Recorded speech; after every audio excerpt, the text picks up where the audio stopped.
Uncut.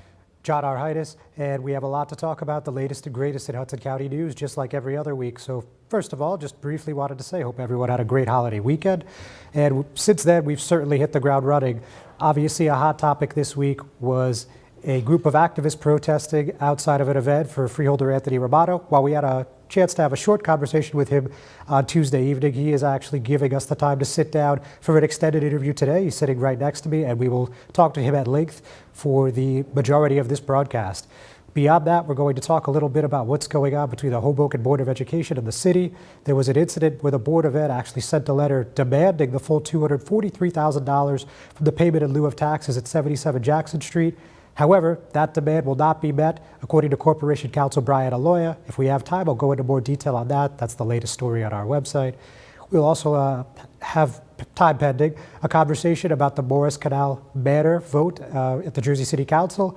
That's something that the Planning Board approved back in October, and this was the first reading on the changes, specifically creating a new Berry Lane North zone to make this project go through. And we're going to talk about that again, if the time allows. And finally, we are going to hear a word from our sponsors before we come back with Anthony Romano. Be right back. Burns Brothers Memorials, Monuments, and Markers, 787 Tunley Avenue, Jersey City. Hudson County's only monument maker, serving all faiths and cemeteries. Design, studio, and large inventory on site. Cemetery inscriptions and custom orders welcome. Burns Brothers Memorials, Monuments, and Markers, 787 Tunley Avenue, just south of Secaucus Road. Craftsmanship that will last for all eternity. Burns Brothers, Jersey City, Albert H. Hopper, North Arlington. Visit us on the net. Consumer Carpets, 3408 Kennedy Boulevard in the Jersey City Heights, your one-stop store for residential and commercial floor treatments, carpeting, linoleum, tiles, laminates, hardwood floors, area rugs, remnants, all major brands, all in stock. Free estimates, same-day installation. Consumer Carpets, it's savings, selection, installation. Credit cards and debit cards accepted. Financing available. Consumer Carpets, price to fit your budget, installation to fit your schedule. On the net at consumercarpets.com. Consumer Carpets, Jersey City, 201-792-2712. Good Friend Self-Storage in North Bergen, New Jersey is a fully climate-controlled facility equipped with state-of-the-art security, packing supplies, a Refer Friend program, and multiple loading docks convenient for commercial use. Located just off of Route 3 at 4301 Tunley Avenue, Route 1 and 9. Call 201-867-2444 or visit us on the web today. Good Friend Self-Storage. Let us be your good friend. 3, 2. Hudson County View, live and uncut. I'm your host, John Arhitis, and I'm joined today by District 5 Freeholder Anthony Romano, who of course represents Hoboken and a portion of the Jersey City Heights. Stick, thanks for sitting down with me. No, it's not the best set of circumstances, but glad to be here, John. Glad to hear it. So look, let's get this out of the way. There was a tweet posted late last night from one of these activists that were protesting your event on Tuesday, Miss Amy Torres, and she's claiming that there was an assault. She went to the police department. She filed a report. Do you have any comment in regards to this video, this tweet that was posted? Well, completely untrue. There was no assault, and refer any comments to my attorneys, Abrams and Wolfsey. Okay, so they've asked you not to comment further on this matter? Yes. I mean, but I can say that there was no assault.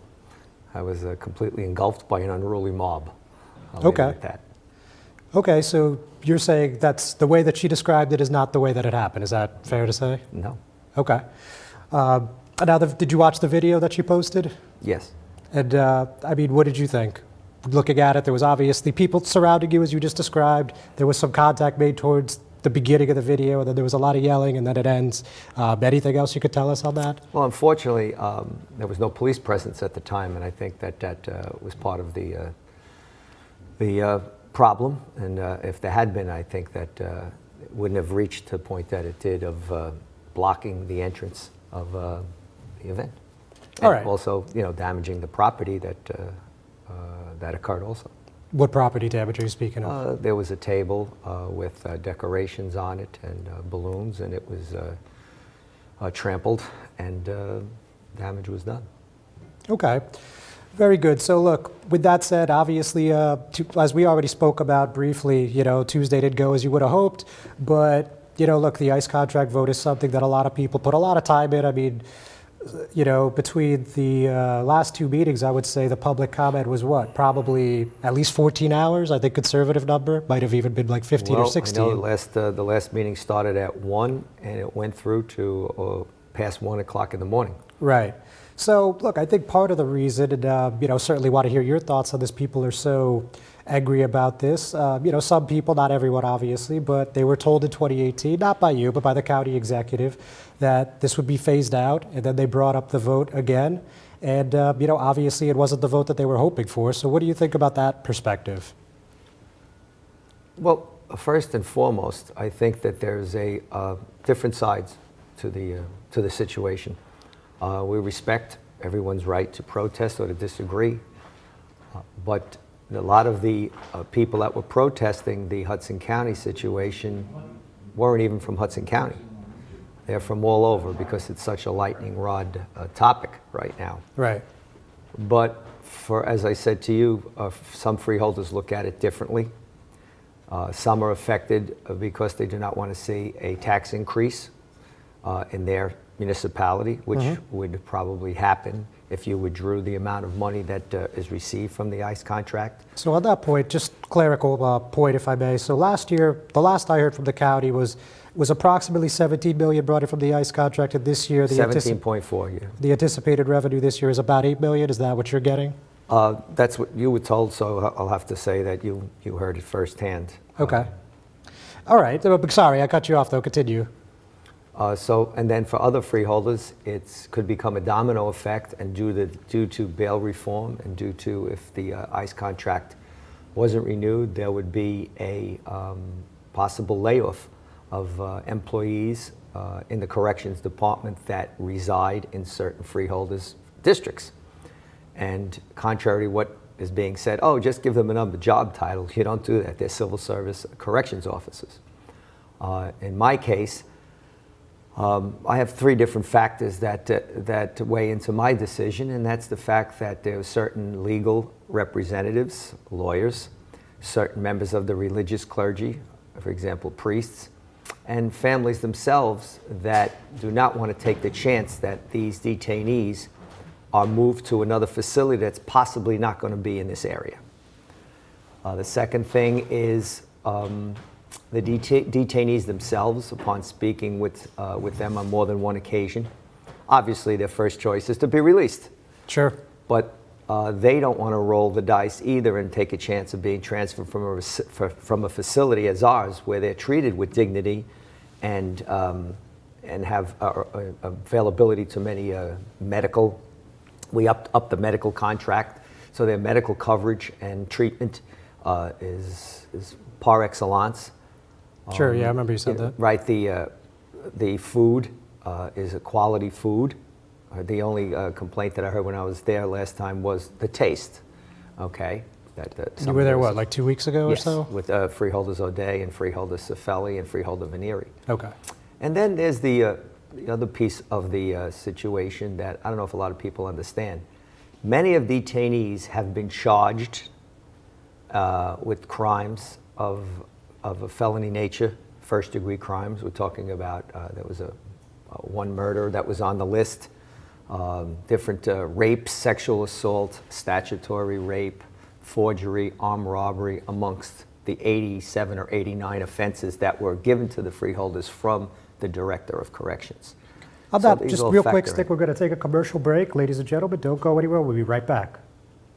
Don't want The Jersey City Medical Center. You know it for its award-winning, life-saving ambulance service. It's also your health hub, with health and wellness locations staffed with certified professionals all through Hudson County.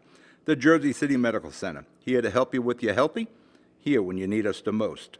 The Jersey City Medical Center. Visit us on the net to learn more.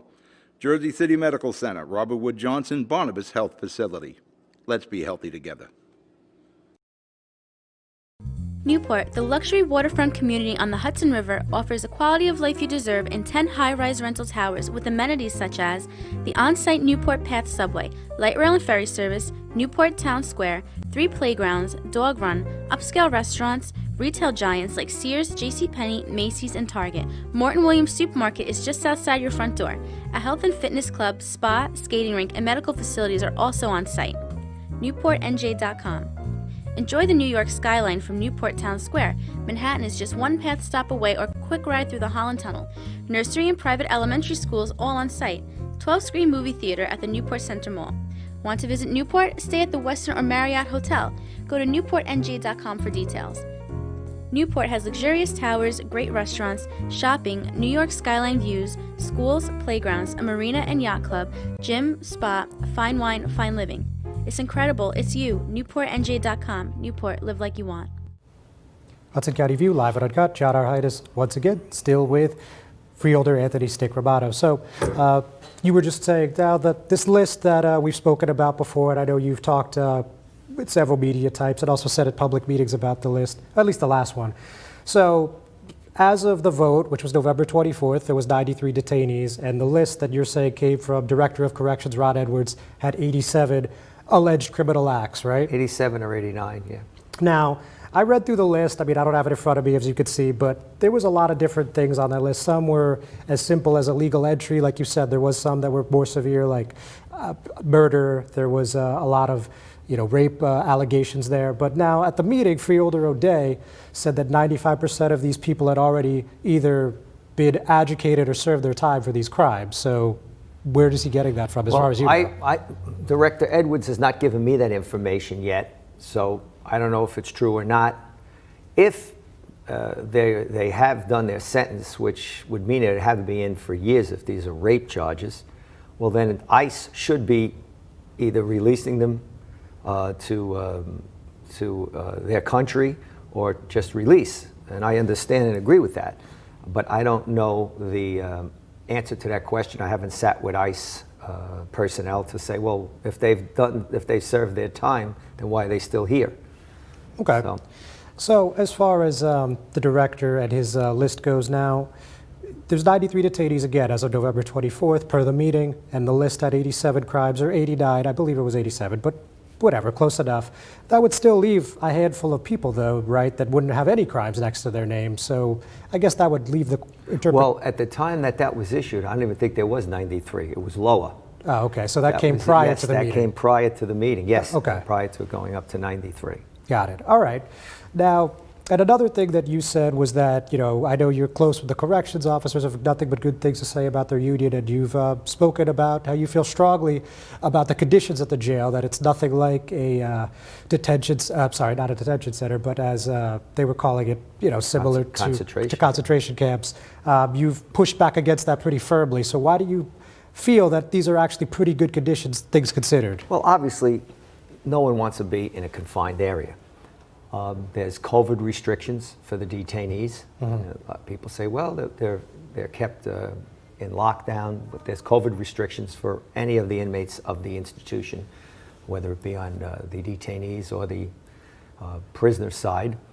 I think that when you talk about the conditions, I mean, the Catholic Church has commented, and other organizations. Our jail has just been given accreditation. I think that compared to other facilities in this, comparison, if you can call it comparison, that our facility stands out as far as cleanliness, treatment, access to legal representation, upgrading of the medical coverage and treatment.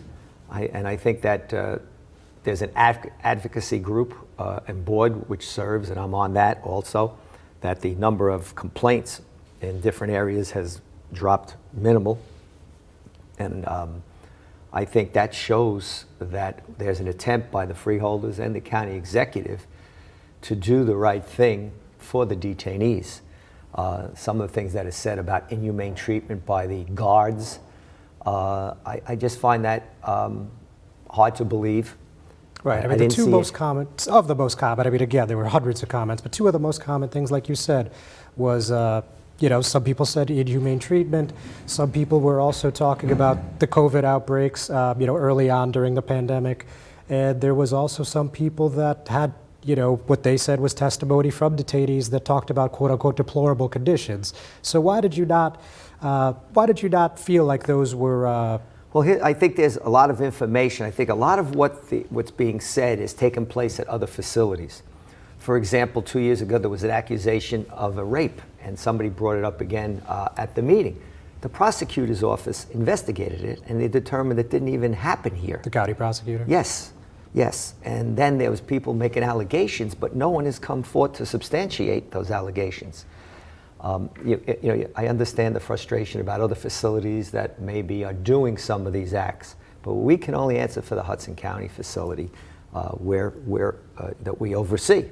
And I think that all the freeholders, and the activists might not agree, do care about the detainees. But there has to be some kind of reform by the federal government. I mean, there should have been, in my opinion, many years ago, immigration reform. I don't think we're talking about the gentleman or lady that has been in this country, that's worked and pays their taxes and hasn't committed any crimes. That to me is the most compassionate that we should have, because they've been here. There should be some kind of process for them to become citizens. I mean, it's common sense.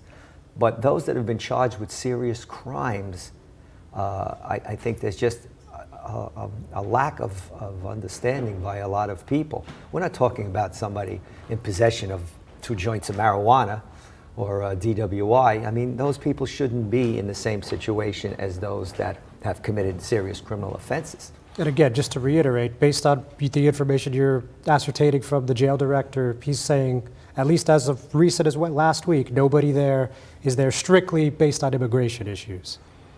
I can't say as of last week. I haven't spoken to him since the number increased. Well, since the meeting. Well, yeah, since the meeting, he basically said no, that they're here for criminal offenses. Got it.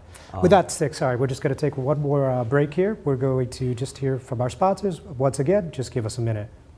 Most women who give birth recover without problems, but any woman can have complications after the birth of a baby.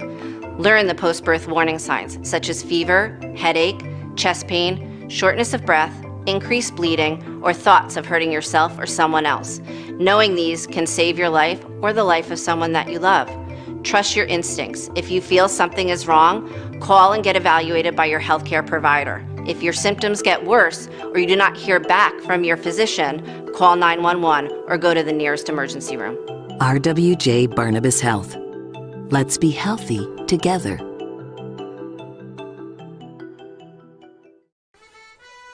Pinto Properties, Jersey City. Shaping the workplace with state-of-the-art office spaces that address your company desires. Building residences that define your home environment.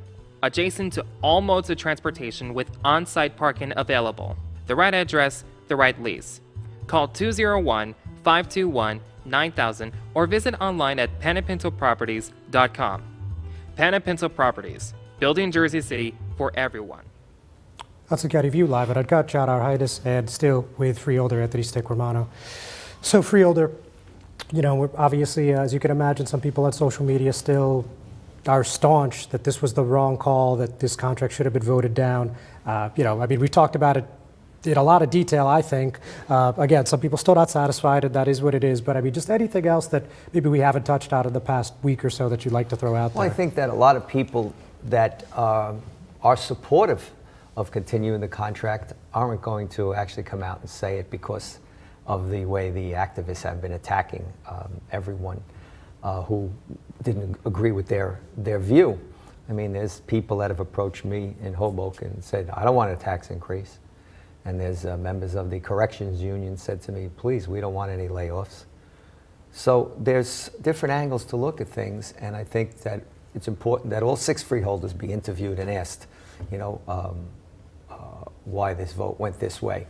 And one comment I want to emphasize is that we can get out of this contract at any time we please. Okay? We're not locked in for the length of the contract. All you have to do is give a notification and you can withdraw from the contract.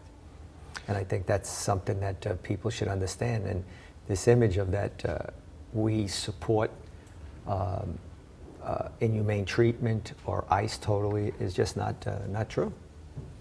All right. Now, Freeholder O'Day said, and I believe the resolution says, again, not in front of me, that after 60 days, it's up to the county executive's purview if he wants to terminate the contract or not. Was that your understanding? Yes, that's my understanding legally also, that the executive branch can terminate the contract with 60 days notification.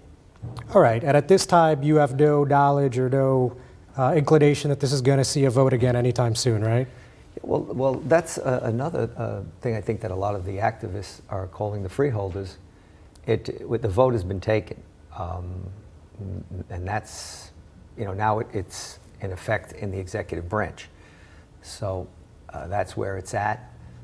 And I think that you'll see the population dwindling down anyway, and I think that with the election of President Biden, there's going to be some kind of reform and of ICE, and hopefully a resolution to this obviously hot topic, if you want to put it like that, that affects the feelings of many people, and hopefully it'll be a resolution that all sides will be somewhat satisfied with. Again, it's right to disagree, but as you heard at the meeting, some of the comments were just repulsive. And I think that doesn't accomplish anything by yelling or insulting people. When people say that you're not listening, that's not the case. The people, we are listening, but again, there's so many things I think that go into this. You can't just simplify it. And calling them concentration camps, I don't agree with. I feel if you're a student of history, what a concentration camp means is something that that happened to the Jewish people during World War II. That was a genocide. That was concentration camps. And also what was done to the American prisoners of war in the Japanese prison camps. Right. So that's concentration camps. And I'll even put you on the spot. Do you think that the Hudson County facility, if you visited, do you think that's a concentration camp? Well, I haven't been there in years, so I'm not going to weigh in on that. But, some county officials told me as recent as Tuesday that I would be welcome. So we are going to try to set that visit up in the immediate future. And, certainly, if we're allowed to film, which would be the whole point, then, I'll form an opinion from there. And I'll obviously want to let the readers and viewers see what's going on over there, for better or for worse. Well, a few activists had said to me, oh, big deal, you're offering transparency, inviting everybody to the jail. So what does that accomplish?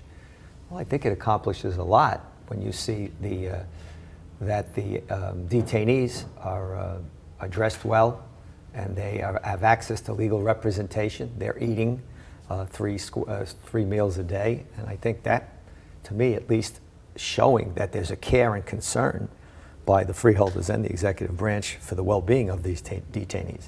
Right. So look, just to recap, we saw that meeting, which I believe is a state record. I don't have that in writing yet, but 12 and a half hours, don't see that every day. I think we could say at least that much. You have almost 200 people speaking against the contract. In 2018, they had some hope that they were going to get out of it. Obviously, that didn't happen. You've explained your reasons in detail, I believe. Going forward, it doesn't look like these activists are going to give you, basically any breathing room. It seems like they're really agitated with you and the freeholder chair, obviously. So what do you think going forward? What if there's a protest again next week? I think they're agitated against all of us. Yeah. And I'm sure at the next meeting there'll be comments. But, we're elected to serve and to listen to our constituents. In this case, we just hope that the behavior doesn't become repulsive, and that, positive comments are always welcome. But by calling people names or threatening, I just don't know what that accomplishes. All right. Thanks a lot, Freeholder. Thanks for giving us this extended time. Thank you for watching. We're going to take one more break. We'll be right back. You know those times when you need to see the doctor, but you just can't get to the doctor? So where do you go? Go to the App Store, download the Telemed app from RWJ Barnabas Health, and you see the doctor right away. From any mobile device, whenever you want, wherever you are. Quality care, no appointment necessary. The doctor is online when you download the Telemed app. Don't you feel better already? RWJ Barnabas Health. Let's be healthy together. Stevens Jersey City Ford, located right off of NJ 440 North. Across the Hudson Mall is your one-stop for all your automotive needs. Check out Ford's latest models like the 2020 Ford Fusion with its stylish looks and hybrid options, or the unparalleled high-performance 2020 Ford Mustang. The 2020 Ford F-150 Raptor is ready for those rugged off-road terrains with trail control. Need a mid-sized truck for your towing and hauling? The 2020 Ford Ranger will deliver. The 2020 Ford Escape is a luxury SUV that was made for comfort and adventure on the go. Returning is Ford's legendary Bronco, which takes you back to the true meaning of off-roading. They are now available for pre-order in our showroom or on our website. Let us help you find your next vehicle. Stevens, Jersey City Ford, 201-432-7272. Hudson County View live at Uncut, John Arhitis. So obviously we spent an extended amount of time on that segment. Just want to do a quick recap here. So first of all, I mentioned at the top of the program that there was something going on with the Morris Canal redevelopment plan. The Morris Canal Manor plan that was in Jersey City, and there was a council meeting last night. Uncharacteristically quick. That was only about 2 hours. The main point of contention there was this development in Ward F. You guys saw we covered, I believe it was like 3 or 4 community meetings over the summer, and a lot of people expressed a problem with the affordable housing. It's only 4% of the, I believe they ended up at 450 plus units. I think it's 461 units, and only 5% allocated to affordable housing.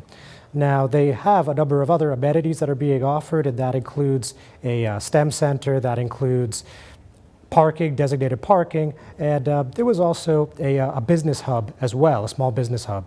But despite that fact, there's still a lot of people that are not happy that this does not include more affordable housing. Some people have said they'd like anywhere from 10 to 20%. Others are also displeased by the fact that this is 17 stories. Nonetheless, this actually went through by a vote of 8-1. The only person to vote against was Councilman at Large, Rolando Lavaro. He said that no matter how many amenities, and I'm paraphrasing, you offer in a deal like this, there's nothing that trumps affordable housing, and he cast his no vote from there. So that is a recent story from today. I also mentioned to you at the top of the program what's going on in the Mile Square City regarding the 770 Jackson Street pilot.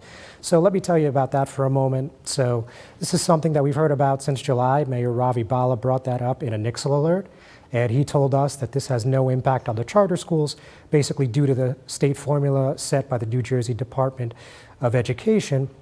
This is something that the city can only allocate funding, which is $243,000 approximately in this particular scenario, to the public schools, not charter schools. They would have to get it vis-a-vis from the public schools.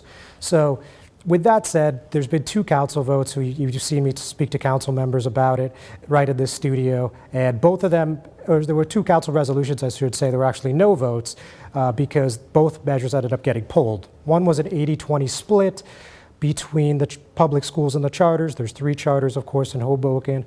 And the second one was allocating the whole $243,000 to the public schools. And that also, again, ended up getting removed from the agenda prior to the vote. So the latest is that Vito Gagliardi, who serves as counsel for the Board of Education, sent a letter to the city, specifically Corporation Counsel Brian Aloya, and he said that they were demanding that they give them the $243,000 no later than the December 16th council meeting. His rationale is that, again, as I mentioned earlier, due to the state funding formula being the way that it is, that they didn't even have the option to give to the charter schools, so he didn't understand why this was still dragging on. Of course, again, paraphrasing, that's the latest story on our website. But from there, I also wanted to mention that there was a response from Corporation Counsel. Again, Brian Aloya responded and said, you have no legal standing to demand anything. So with that, ladies and gentlemen, we're going to call it a day. Thanks so much for tuning in. We'll see you next week.